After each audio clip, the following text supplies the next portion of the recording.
Hello, I'm Amy. Thank you for tuning in. This author on screen with me probably requires no introduction, but I'm joined today by Jonathan Stroud, who is the author of so many amazing books, Lockwood Co, the Bartimaeus sequence, and the fabulous Scarlett and Browne books. So thank you so much for coming on to join me today. Oh, that's a pleasure, Amy. No, it's great to be with you. I don't know whether you remember this, but so we met at YARC last year, but I think you'd been to YARC before. I've certainly met you at another event.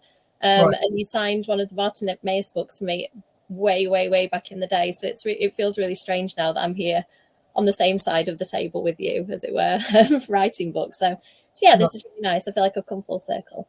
So we're going to talk about all of Jonathan's books today, but start off by talking about this one. So do you want to start by introducing the third book is it called the Scarlett and Browne series? I guess so. Yeah. I mean, these things tend to get made up as they go along. But the first book was the Outlaws Scarlett and Browne. Then we had the Notorious Scarlett and Browne, and yes, as you just showed, Amy, we've got the legendary Scarlett and Browne coming out in January 2025.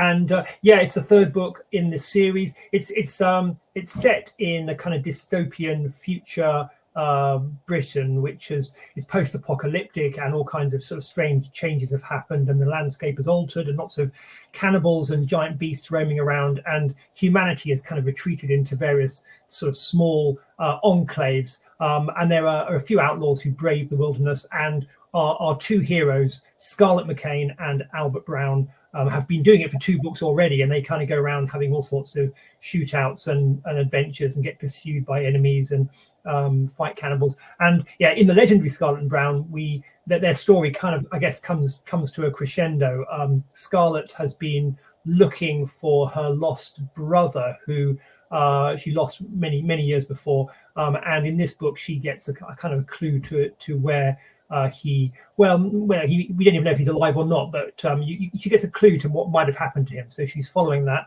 and meanwhile the authorities are very much after Albert and Scarlett, and trying to put a stop to their activities. So there's lots of humor, lots of action, lots of suspense, a bit of horror, mixing all the lovely elements that I enjoy chucking into books. I'm really very proud of it, and I hope that you guys will like it too. Yeah, it's brilliant. I've literally just finished it, and as I was reading it, it just struck me how, like you just said then, you combine so many elements in your books. Is that something, do you deliberately go, okay, I'm going to write a Western cross horror cross dystopia, or are you led by the idea and those elements just come in? I'm led by the idea, but I think you're right that I'm attracted by ideas which it sort of potentially combine different genres. So in this particular case, the first book, which I wrote a few years ago, I was quite keen on doing. It was really a kind of matter of Britain type book, where I wanted to sort of talk about Britain. It was very much post-Brexit, actually. I was kind of ruminating on it, but in a kind of fantasy way. So that was a kind of inroad to me, and I thought I'd like to do a fantasy which also has a kind of Western feel to it. So instantly you had this sort of element that was in the future, and that you had the fun idea of trying to reimagine the home counties as being wild and sort of windswept, and then you could kind of add in the characters, and the characters usually then bring an element of comedy into it. So quite quickly I was sort of trying to write fragments which had several different components in them. Yeah, and I think the interesting thing with genre, as soon as you decide on Western, the plot starts to unfold, doesn't it? Because you can have bank heists, and you can have, like you said, these windswept territories that they're traveling across using various methods, and then dystopia just allows you to bring in all these. Like, I thought the horror was quite terrifying, actually. You've got certain elements that can, kill and eat you if they catch you in the woods. It's really scary, and I love that. I like pushing things for kids. I don't think that you should water things down in kids' books. I think that they need to be. I mean, are these sort of teen books generally? Are they kind of feel to me like they have the YA feel, but also I think middle grade readers could read them as well. Yeah, I think they as with most of my stuff, it kind of straddles several potential categories, which as we know all sort of blur into each other. So again, this is something that I've always tried and do. That there's a kind of try and dark and light. Try to have elements which are very light and so, for example, humor and the dialogue and things. You're trying to keep things light and moving fast, but then you also want to bring in nice bits of dark horror, which then counterpoint against the lightness. The two things are always in balance in some way, but they rotate between the two. And I've always found that to be a kind of useful way of operating. It kind of makes me feel like I enjoy that the counterpoint between the two. Yeah, I do. I think that dystopia generally isn't my favorite genre because it can be really bleak. And I think yeah, as soon as you're leaning into that, you lose me. I like there to be a feeling of hope, and I like the kind of action that drives through your books as well. Like there's a real sense of urgency and moving fast through the plot. And I think that the characters are a big part of that. I absolutely love Scarlett and Albert. I think generally I have a favorite character, but between the two of those, I kind of go back and forth, and the rapport between them is absolutely brilliant. That Albert's just got this absolute gorgeous naivety about him, and then Scarlett is just like world wearied and had enough. But apart from when it comes to Albert, she's sort of got this, she's still got a soft heart at the center of her hard shell. So how do you develop characters like that? Because I think in all of your books, that's something that really strikes me. The characters are so strong and so real. I think I found that with most of my books, they tend to revolve around at least two, maybe more characters who in some way complement, contrast, conflict with each other. And when you have that kind of interplay, then there's a kind of sort of a beating heart or an energy that's at the core of the books. In this case, with Scarlett and Browne, I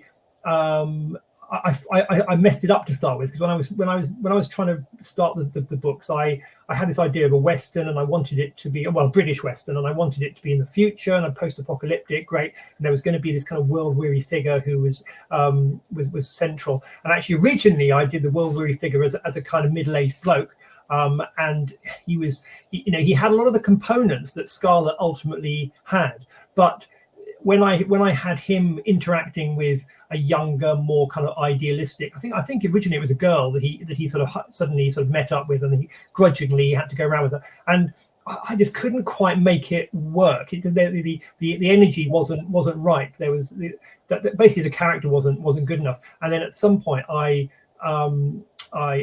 suddenly sort of thought, no, okay, I could scrub him, and we'll make the girl into the world weary, sort of dangerous, jaded, skillful figure. And as soon as I did that, as soon as Scarlett appeared, then great, I could bring in a naive boy to be her companion and really irritate her from page one. And then then suddenly I had that core component which everything else could build around.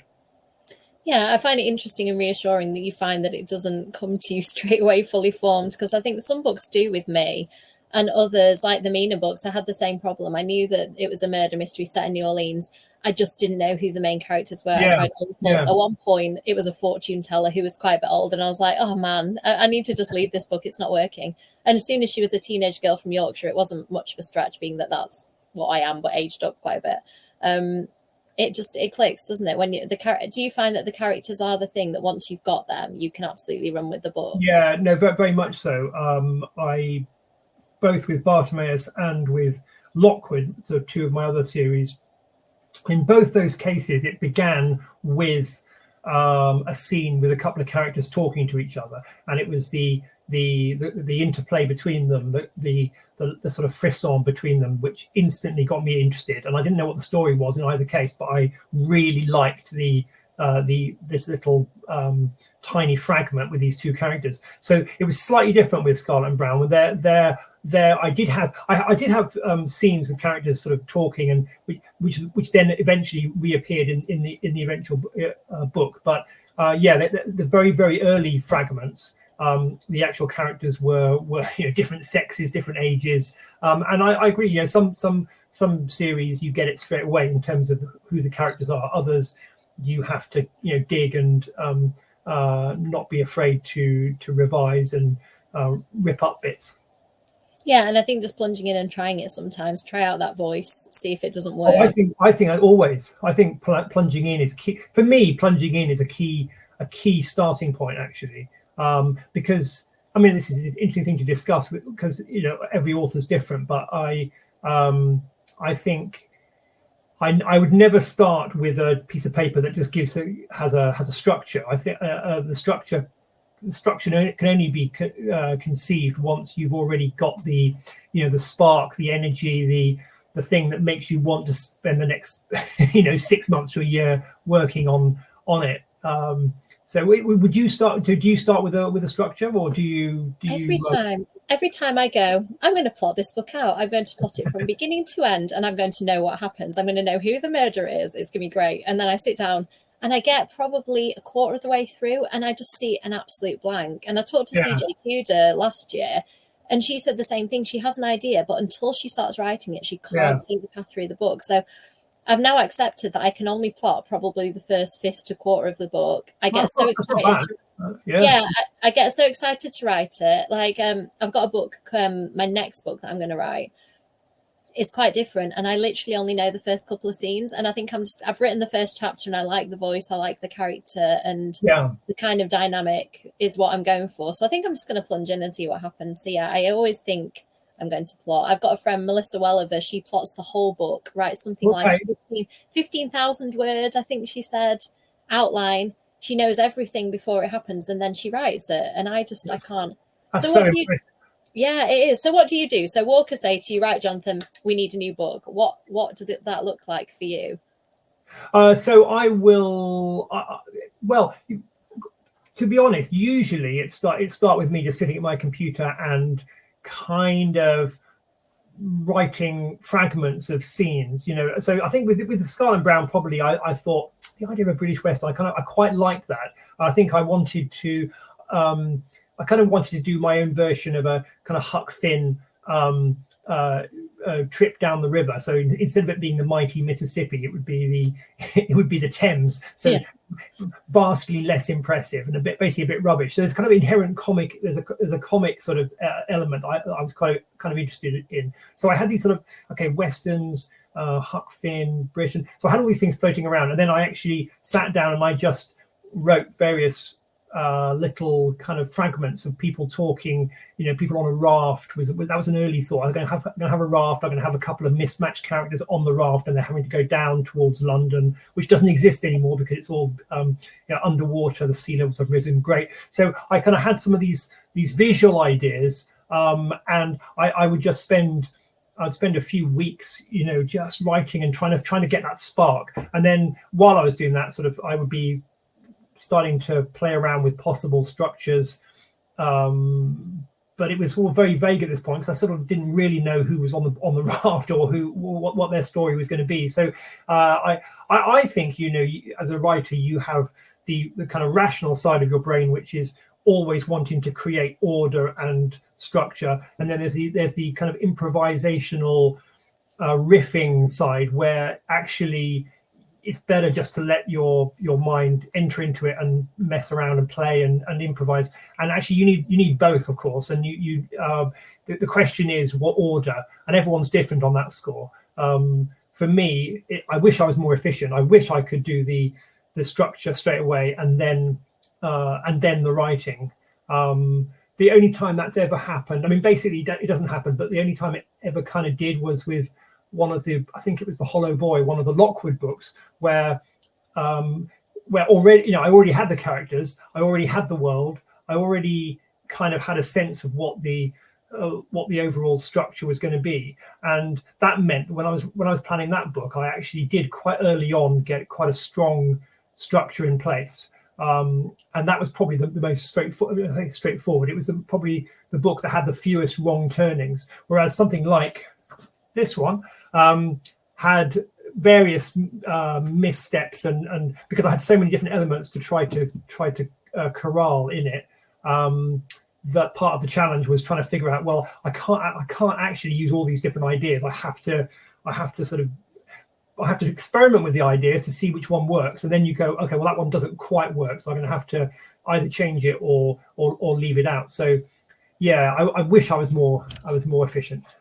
I wonder if that's the end of the series pressure, because you know that is the last book. All those things that have been kind of, they're out there and I could still deal with them. Actually, you need to decide in the last one, this is the course I'm going to take, this is how I'm going to wrap it up. So I wondered, how did that feel to kind of come to the end? Because you spend so much time with these characters. Like, what are your final thoughts when you finish a series?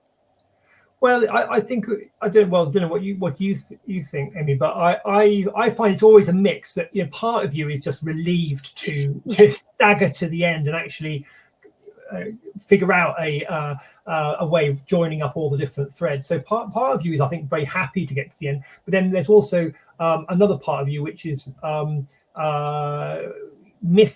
instantly you're missing the characters, because by the time you've done 3 books or more, you know the characters really well. You can kind of write them in your sleep, in the sense of being able to kind of use their voices, and maybe that's why it becomes difficult, because you know them and you can kind of imagine them doing all sorts of different things, and if they make one decision, the whole story goes in one direction, and it is a complicated thing, but I mean, it's a great joy as well, because you struggle through the wood, and then eventually you come to this opening, and the light comes in, and you see how you're going to do it, and that's a very, very special moment, I think. Yeah, it is. And you can take those characters, you could have done some horrible things to them, and you could have done horrible things to the reader, but you make a decision, don't you, that's satisfying for you as an author. Yeah. That the reader will be satisfied with. And yeah, I found in the 3rd book, I had some doubts at some points where I was like, have I used up all the ideas? Have I crammed in every vampire mystery element I possibly could? Like, and the cult angle helped with that, because it reinvigorated me a little bit, that suddenly I could riff on like different cults that exist, and it kind of gave me a new lease of life with it. But yeah, I was really sad, and I did think I was never going to write another Mina book, and I didn't have an idea. I didn't even know what the title would be, and then a title just came to me, the 4th one, and I was like, oh well, that's there if I ever need it. So I don't think I'll write another one, but it's just like, do you think, are there any of your characters that you would come back to, or do you think now you've finished your series, are you done with them?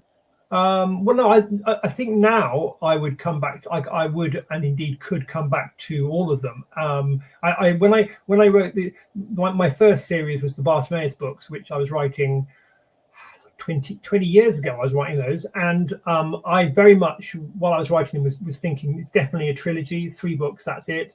And when I got to the end, I kind of felt, yes, I've completed it in the correct way. I'm really happy, but Bartimaeus, the genie character, was very sort of potent, and after a little while I went and did another book, and then after a little while I began to hear his voice again, and I began sort of scribbling little ideas down, and so actually subsequently I did a prequel, and that taught me that if the character still has mileage and a voice, and there's a kind of, the energy is still there, then great. I would still return to Bartimaeus again, even though it's been quite a long time since I last published anything with him. Same with Lockwood, that I can certainly imagine revisiting those guys at some point. I don't think, but what you don't want to do is to do it just for the sake of it. I think it has to be like you say with Mina. You kind of want there to be,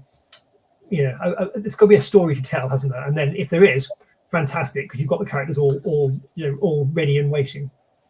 Yeah, it does feel like that. It feels like they're out living their lives right now, and then we can just like check in with them. I know Kendara Blake with the Anna Dressed in Blood books, it was the 10-year anniversary, and they got her to write a new story, and she didn't reread the duology. It was Kaz 10 years later, and she said she just knew where he was, and she just picked him up 10 years after to see how he was getting on, and wrote this short story. And I found that interesting. Like, would I reread them, or would I be able to just find Mina where she was at the end of the book? I'm not sure. I did reread, when I wrote the trilogy, I reread each one before I wrote the next one. Do you do that, or do you tend to push on without having reread? I think if I'm going from one to the other, then I just tend to have them with me, and I don't reread.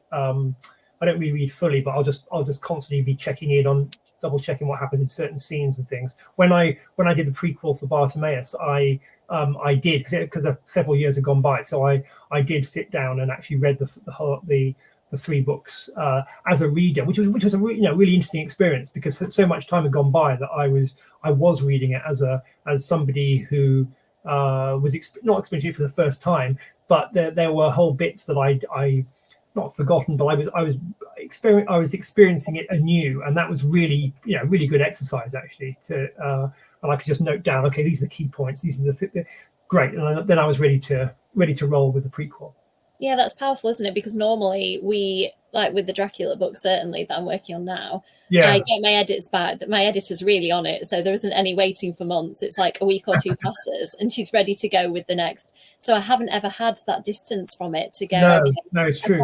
I can't read it fresh now. And obviously you can't necessarily edit the Bartimaeus books. You can't read them and think, oh man, I would have done that differently.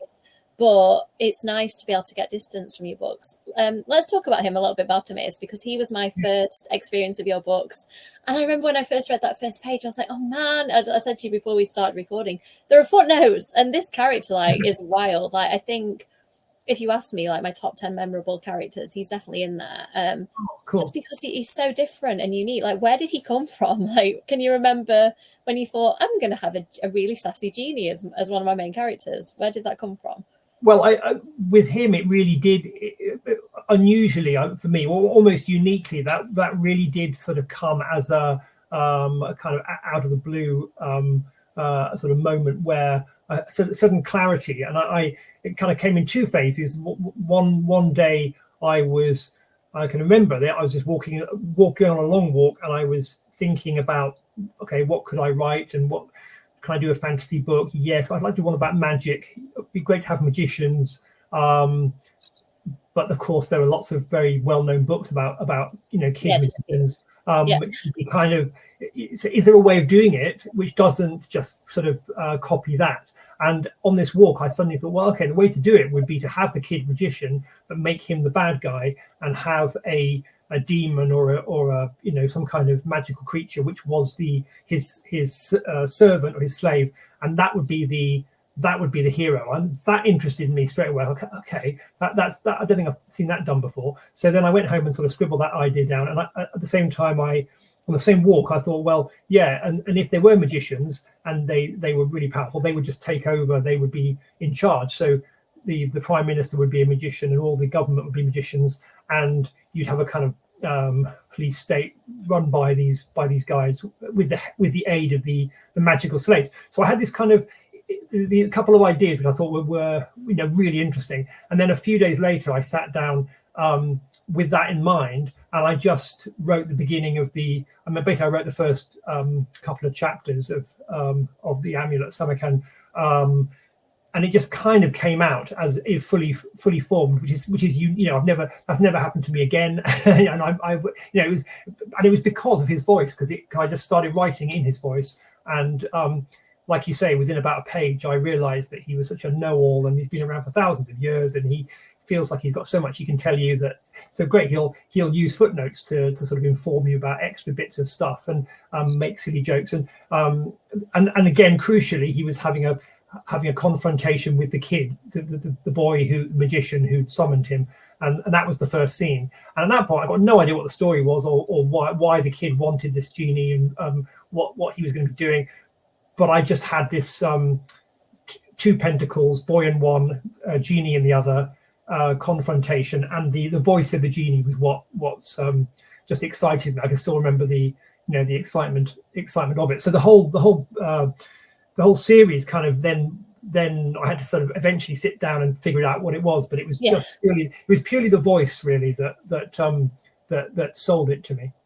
It really is so strong, and it's interesting to hear you talk about it like that, because quite often we do send forces as writers, don't we? We sit down, like you said, at the laptop and go, okay, what's my next idea? Hands poised over the keys. But actually, you had this great inventive idea on a walk, like giving yourself some space from writing. I think maybe that's really good advice, isn't it? I think as soon as you put pressure on creativity, sometimes it just glitters away. Yeah, I mean, I'm a great. I think you need both. You need to sit at your desk and put the hours in and kind of scribble and make notes and diagrams. I think you do need to do that. But then you also, you need to give yourself space and freedom and time just to let your mind kind of drift and float. And most of the time the ideas won't necessarily be earth-shattering, but I think it is. It just helps to aerate. I'm sure it's the same for everybody. You kind of have to, again, have the balance between the kind of discipline of just getting a certain number of words down per day, and I'm going to write a certain number of hours. All that kind of stuff I think is very important. But you also need to be sort of give yourself a little bit of freedom and openness. That's why I'm sure the same with you, that lockdown was so sort of difficult. I mean, less difficult for writers than 99% of the population, in the sense that we can just carry on writing. But your world sort of shrinks. You can't go off on walks and see people and look at things, and it just became harder to sort of have that aeration. So certainly for me, it's always been important to have days where you can just go and let your mind drift a little bit.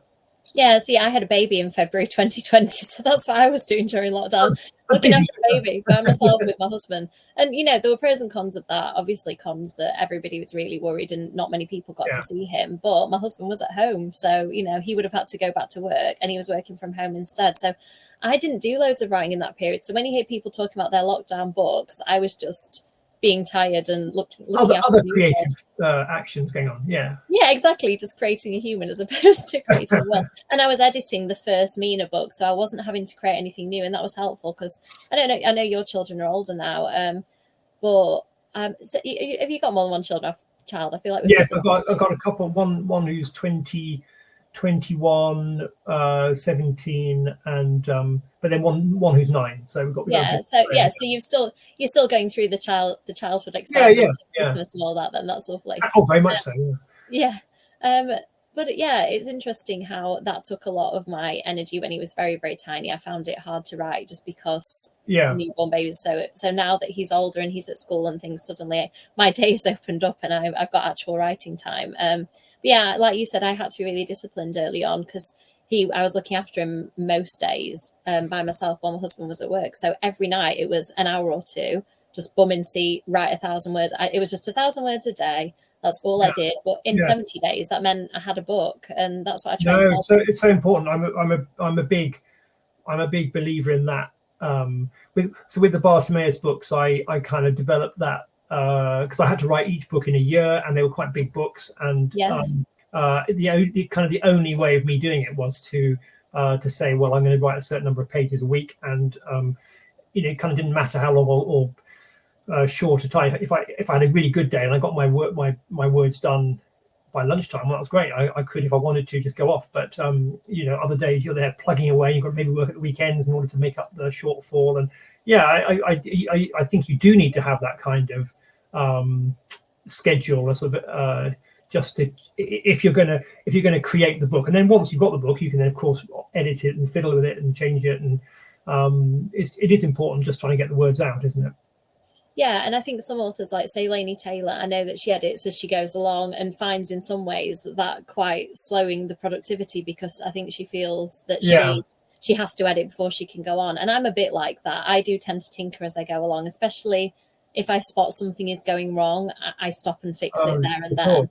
Do you do the same? Do you tend, so if you're writing your first draft and you realize that you are going into one of those, you're going off on the tangent, what do you do about that? Do you plow on, or do you? No, I probably should. I think again, to be more efficient, what I should do is just keep plowing on. But I think it's difficult, because if you get to the point where you realize that something's not quite right and you're moving off on a tangent, then I don't think I don't trust myself to carry on, because I'll end up in a completely the wrong place. So I'm constantly sort of going back and reworking and changing and trying different things. And there are definite advantages, but there are also disadvantages that I will try lots of different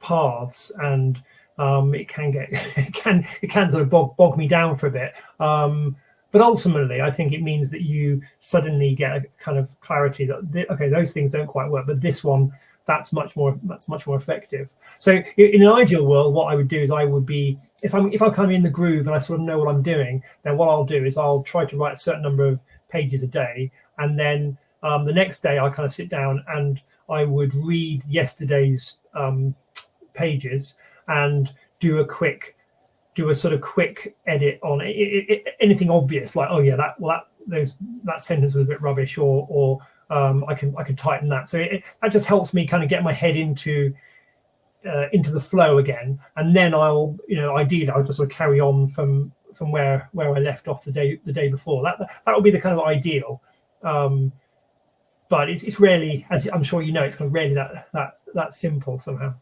Yeah, and I think with big changes, I do make them because I've done things like change to the killer is halfway through the book and stuff. So then you do have to go away. Yeah, there was a character who was going to be the killer for probably 3/4 of Mina and the Sire. Right. And I decided I liked him too much, and I thought of a really good thing that I wanted him to do in the 3rd book. And I was like, well, you can't, go out in a blaze of glory at the end of this book. I need to keep you. So part of the reason I think the 2nd book has lots of red herrings in it is that genuinely I didn't know who the killer was for quite a bit.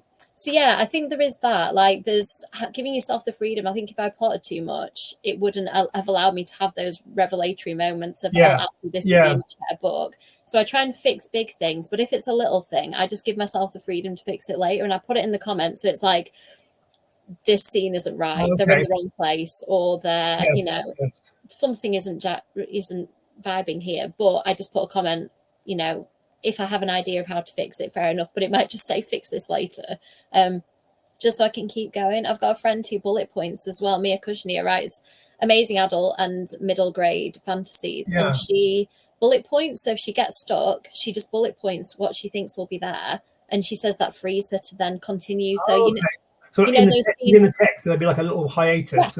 Yeah. So that she just keeps the ball rolling, because I'm sure you're similar. There are certain scenes for you where you think, oh, I really want to write that scene. Like, I can see that in my mind. Yeah. She will just go to that scene. So she'll bullet point what she was missing, write the scene she really wants to write and that she knows. And I think that allows her to keep the momentum going. Yeah, I think that's a great idea. Yeah, I certainly do that, in the sense that if I see a particular scene clearly, then particularly early on, actually, when I'm still quite when the structure is still quite fluid, if I can kind of see a particular scene clearly, then I will just go and write the scene. I'll do a version of the scene, and it could be that it exists sort of on its own for ages before the narrative kind of then absorbs it. And again, that has advantages, because if you know that there's something really good and juicy, then it helps you earlier on when you're trying to figure out when you're working through a sort of slightly less exciting bit. The less exciting bits are often the hardest bits, aren't they? Because you don't want them to be boring. Actually, they need to be effective. They often need to be kind of dialogue, characters discussing dialogue, explanations.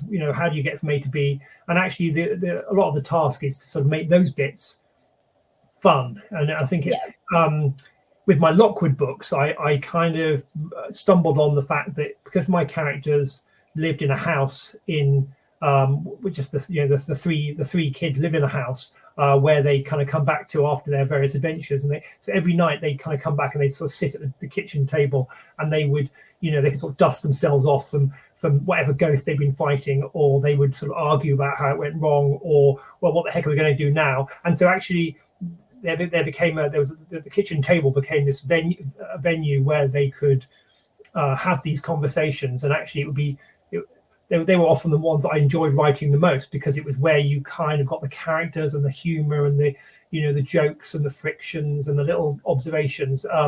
But yeah, so I guess what I'm saying is that it's always good to have to get the rhythm in the book. You want to have the big set pieces, you want to have the big chases, the big scares, but then you also want these quieter moments which join everything up, and they're actually very important, aren't they?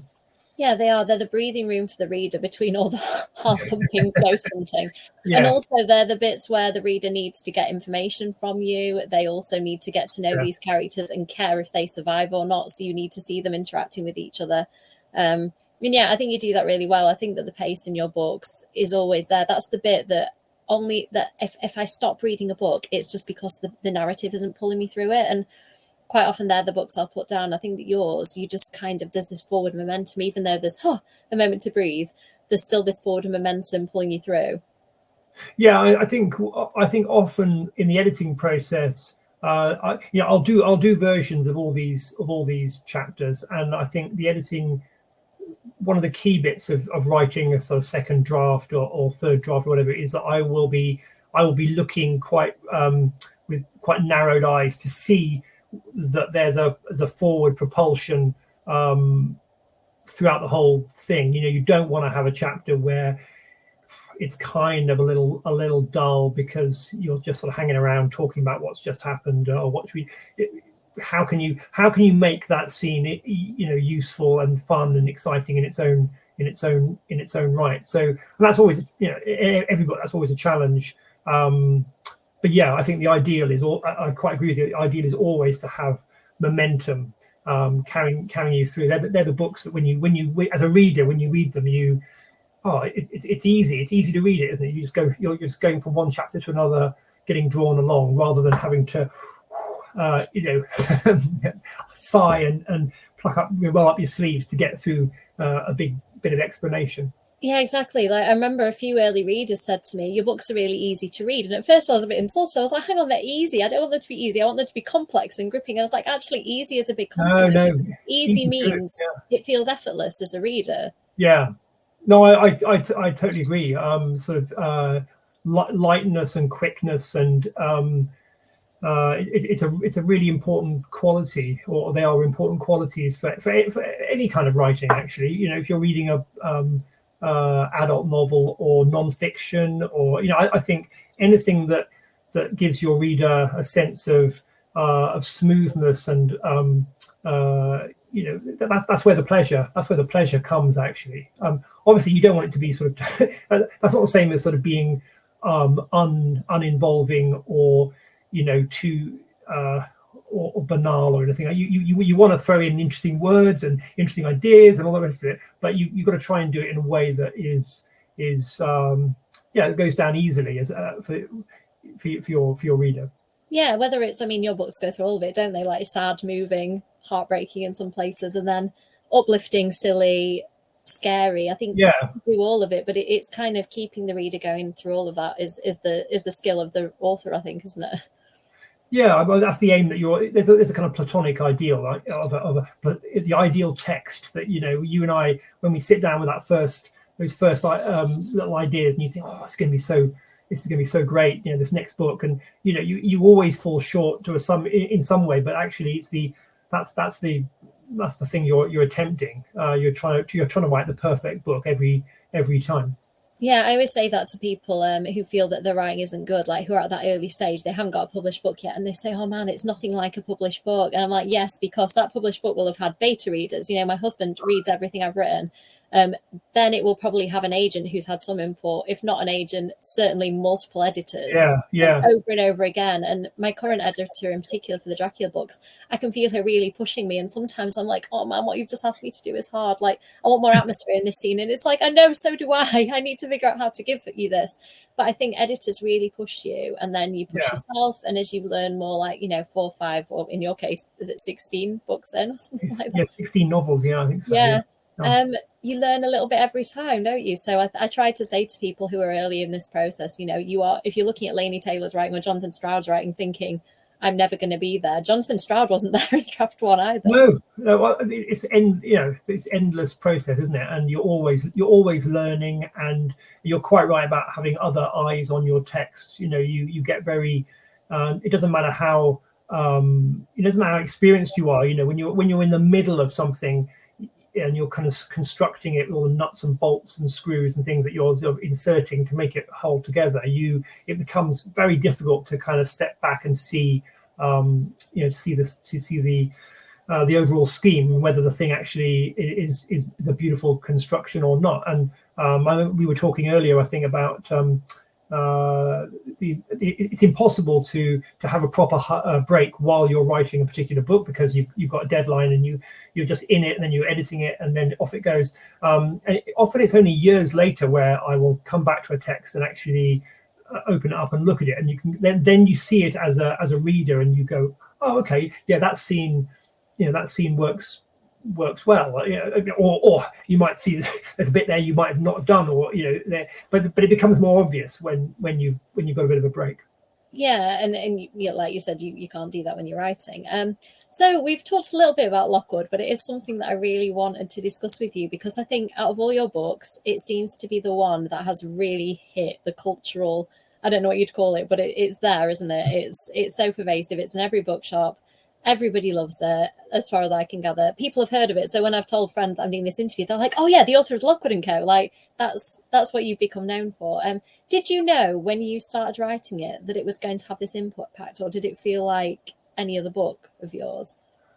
Yeah, no, certainly didn't dare to hope that it would have any sort of big impact. But I think it's the same thing with Bartimaeus, that I wrote well, basically I was trying to come up with an idea for a new project, and it was one summer, and I was every day I kind of just sat at my desk, and I would just start writing some little scene, and so I would kind of I had about sort of 5 or 6 different beginnings to different stories. And there's one that had a zombie in it, one of them was a sci-fi one, and one of them was about these two guys with a young girl and a boy with swords, who are going to go knock on the door to go and fight a ghost. And that was the one which, when I reread it, I kind of thought, I really want to get to know these guys, because again, it was just that they were just talking to each other, a little bit of banter as they were kind of going up to the house and knocking on the door,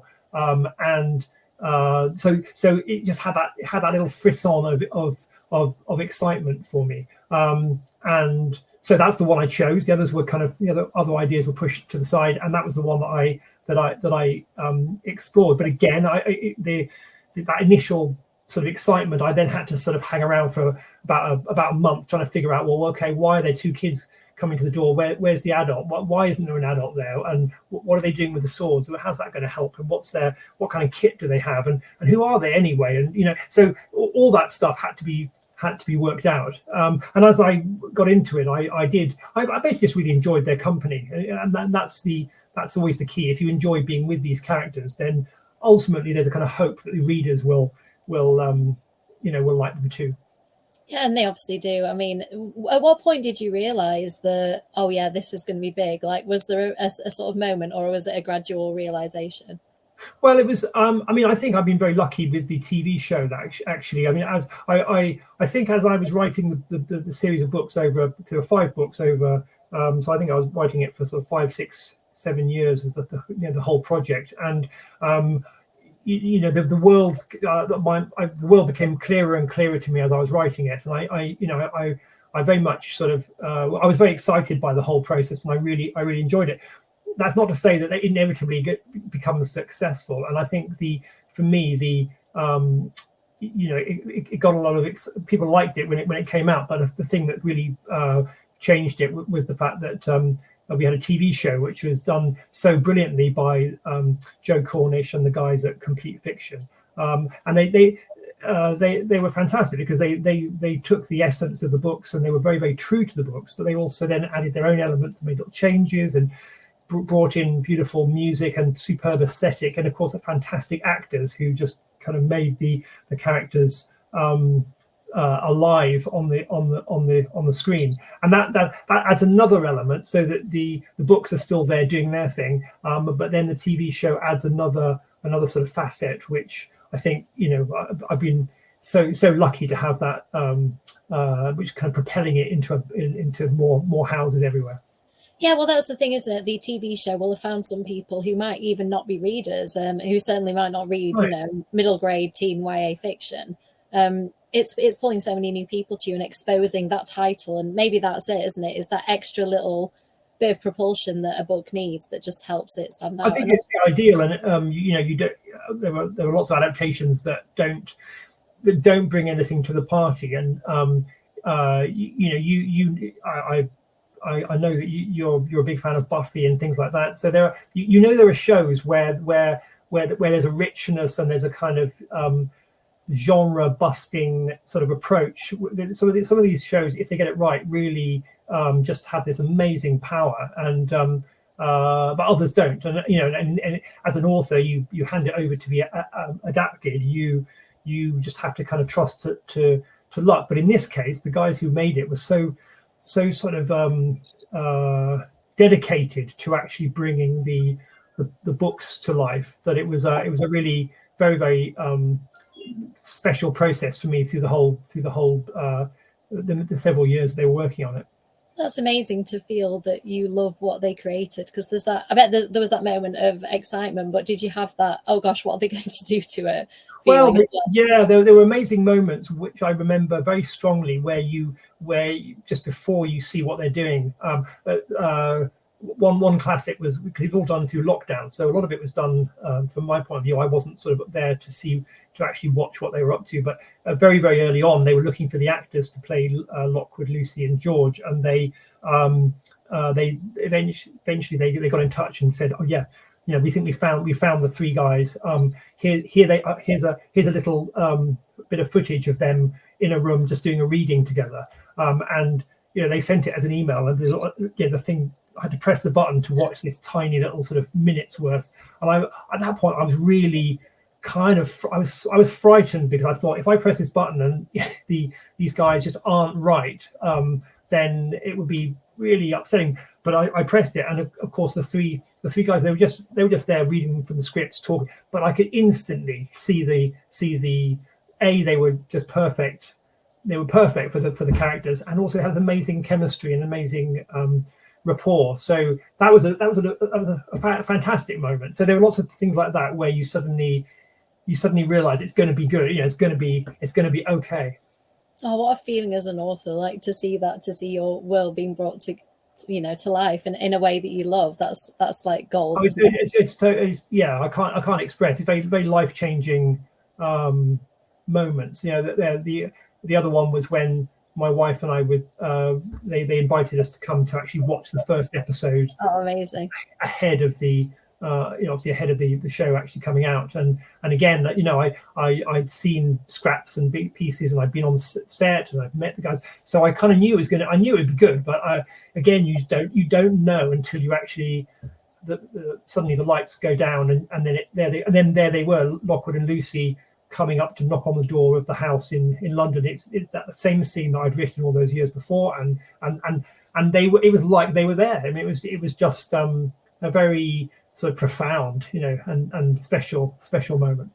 Yeah, amazing, and nice that they involved you and that you got to get, because I know that isn't always the case, is it, that the author sometimes is kind of kept completely out of the process. I think I think that's probably right, and I think in this case, I think I was just incredibly lucky that they. As you said just now about when you're writing, you rely on editors and copy editors and husbands and wives, and you need other people to look at the text to help see issues, and that kind of collaborative energy was very, very strong. It needs to be very strong if you're going to make a TV show, but these guys had that same kind of collaborative care where they were looking at my text and were looking for issues like, well, okay, we can't really do that in a TV show. We're going to have to change it. Is that okay? Yes, it's fine, because you can do this and this. And so I was very reassured throughout that they were thinking everything through so very carefully, and with such amazing dedication to every aspect of it. I'm sure. I mean, I often remark about the time that I went to Lockwood's house, and they built it. Ealing Studios, and you could just walk inside the house, and it was like being inside a real sort of Victorian building. And the fact that there would be on the mantelpiece, there would be Lockwood's letters, bills and things, and you could open up the bills and you'd see, dear Mr. Lockwood, you owe us £500, to sign British Gas or something. But you'd never see that in the show because it was on the mantelpiece and it was tucked in and it had a bit of dust on it because he hadn't looked at it. And it's just that sort of level of detail that you can kind of sense it as a reader. Sorry, as a viewer, you can sense it. But yeah, I found that a very sort of overwhelming sort of experience.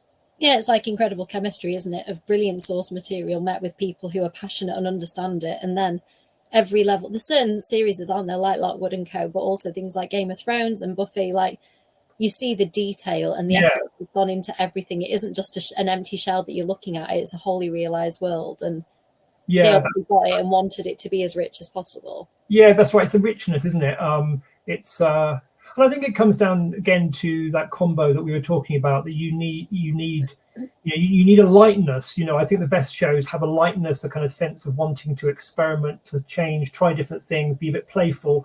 But then they have this attention to detail, like you say, and a richness, a care in the world building. And yeah, I mean, that when it goes right, it's such a special thing. Yeah, because ultimately the fans want what they loved on the page, but they also want those extra elements that, like, often when I'm writing a scary scene, I think, oh man, just a bit of music in the background of this that really helped the atmosphere here. Like, they can do all of that for you, can't they? They can take it in completely new dimensions. And the fact that they did it so beautifully is just a really lovely feeling. Yeah, no, you're quite right. And what's so nice, I mean, in my case, I think a lot of people would have come, well, most people would have come to the show first, and then they would have, if they wished, they could come and find the books. And what's so lovely is that you kind of feel that both the books and the TV show sort of exist side by side, and they are slightly different, but they're also kind of the same. And it's a very, you see people going from one to the other, and both sides, I think, hold up okay, and more than okay. They kind of they shine lights on each other in a way. So yeah, I mean, I couldn't be a luckier guy. And you deserve it. That's the thing. Like, you're genuinely a very, very nice person who's very talented. You deserve it, and you've obviously put the graft in over all the years. So it's amazing to see people who've worked so hard at something and had such passion for their craft, and then to see you being rewarded. It's lovely, like, to be on the outside of it as well. It must be incredible to be in it. But that's really kind. I think it's all of us as writers, all we can do is to sort of throw ourselves into writing that particular book at a given time, and you give it everything you can give.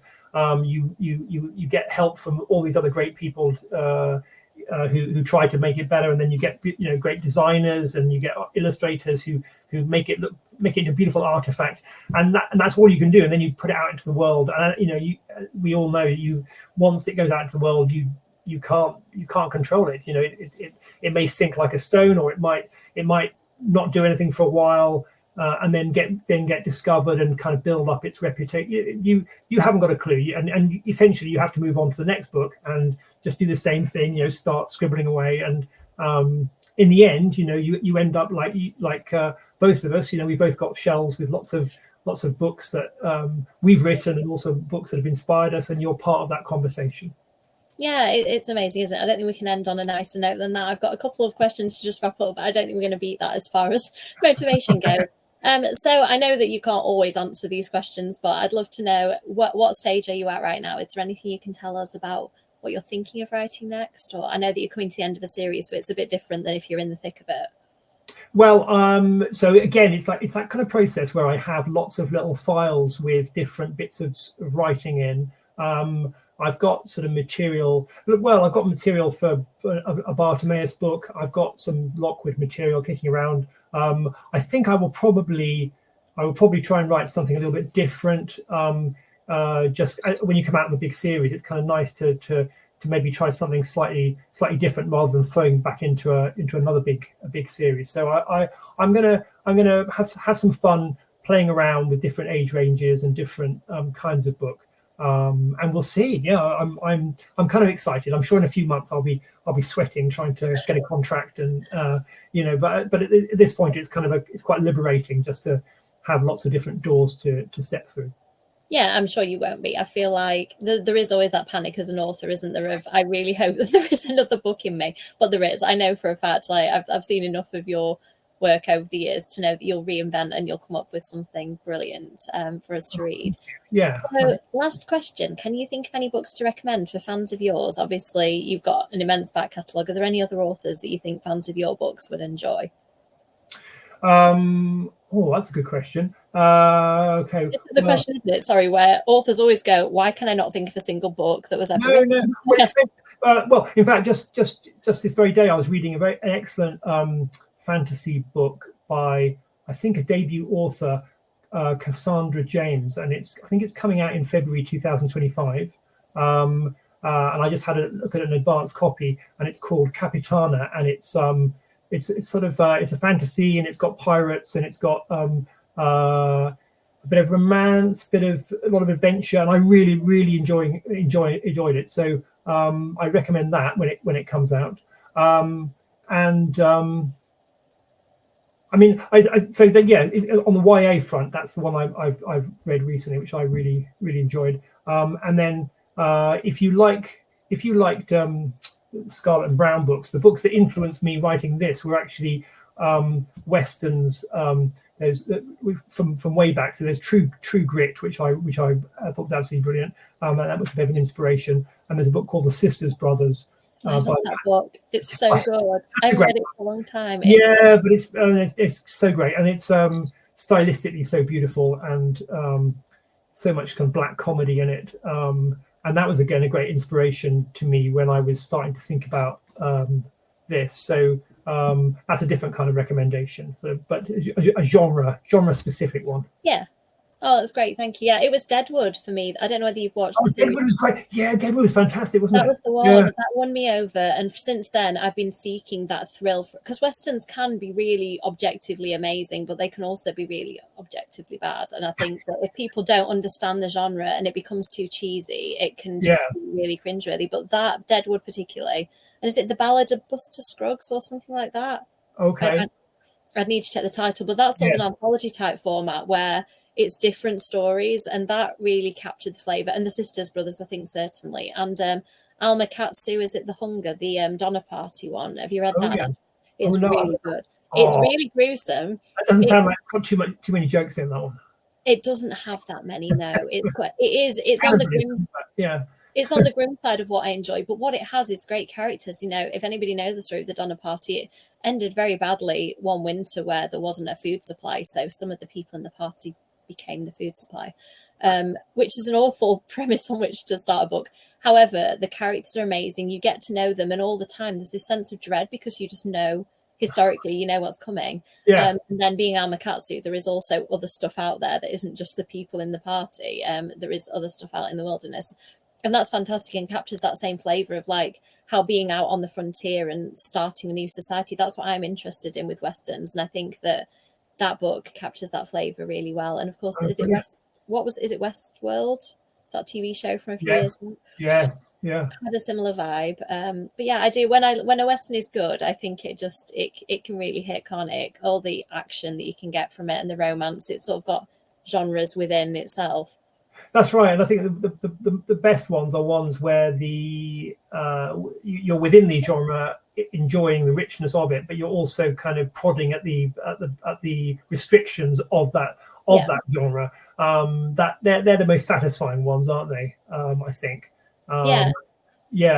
And I think that ones like Deadwood that can critique the society they're in as well, because obviously, watching a Western, you know that it's inherently problematic that often white people have come and they've completely taken over a land, you know, absolutely. to begin with. So I think if a Western can not glamorize it completely, but can show you that ugly underbelly of it as well, I think it's just really good. So all I'm saying is read Jonathan's books, watch Deadwood if you're an adult, please. And yeah, I think that's everything I wanted to say. I'm just going to double check, but I think that we've talked about everything that I wanted to discuss, which is really great. Thank you so much for giving so much of your time. I think I love it when I have a really long interview with an author. I know that we've really got to the meat of what I wanted to discuss. So thank you. No, it's been a real pleasure, Amy. No, thank you. Really lovely to discuss all these different things. I feel like we've covered lots of ground. Yeah, we have. And thank you everybody for watching to this point. I appreciate it. I'm sure there's lots of people who've already read your books, but hopefully this has found some new readers as well. So thank you so much for watching. I do author interviews quite regularly on my channel, so please check those out if you've enjoyed this one, and hopefully I'll see you in the next video. Bye.